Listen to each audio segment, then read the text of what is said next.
Rema hari ini, Zakaria 4 ayat 6. Maka berbicaralah ia, katanya, inilah firman Tuhan kepada Zerubabel, bunyinya, bukan dengan keperkasaan dan bukan dengan kekuatan, melainkan dengan rohku, firman Tuhan semesta alam.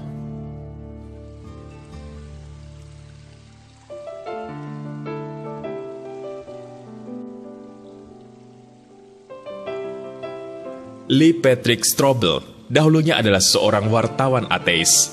Ia seorang sarjana di bidang jurnalistik dan menjadi seorang jurnalis untuk Chicago Tribune dan sejumlah surat kabar lainnya. Strobel membaca Alkitab dan mempelajari kisah Kristus setelah istrinya percaya kepada Yesus terlebih dahulu. Pada akhirnya, ia menjadi pengikut Kristus yang luar biasa setelah Roh Kudus menjamah hatinya. Ia pun sempat menjadi pastor pengajar di gereja Willow Creek Community Church, kemudian mengalihkan fokusnya pada penulisan dan pembuatan acara TV.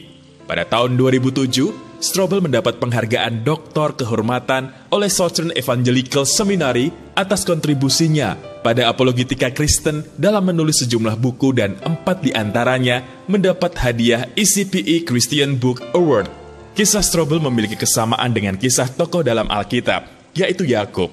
Sebelum mengalami perjumpaan dengan Tuhan, Yakub telah banyak melakukan kebohongan dan hidupnya dipenuhi dengan ketakutan.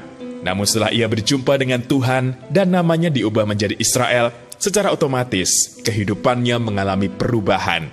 Ia pun meninggalkan hidupnya yang lama dan mengizinkan Roh Allah memenuhi hidupnya, sehingga hidupnya mengalami kemenangan demi kemenangan dan keturunannya menjadi bangsa kepunyaan Allah.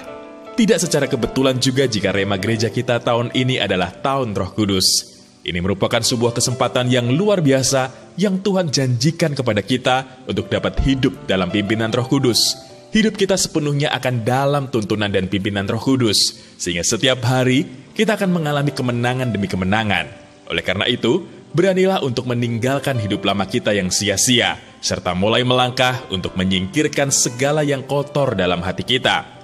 Ketika hidup kita dipenuhi oleh Roh Kudus, maka dialah yang akan bekerja dengan maha dahsyat dalam hidup kita, mengubah kita menjadi pribadi yang lebih baik dan senantiasa berkenan di hadapan Tuhan, sehingga kita akan mengalami anugerah yang melimpah dan senantiasa jadi berkat dimanapun kita ditempatkan. Apa yang menghalangi Anda untuk mengalami karya Roh Kudus yang maha dahsyat dalam hidup Anda? Apa yang Anda rasa mustahil saat ini untuk Anda kerjakan atau lakukan? Sudahkah Anda membuka hati Anda agar Roh Kudus memenuhi hidup Anda?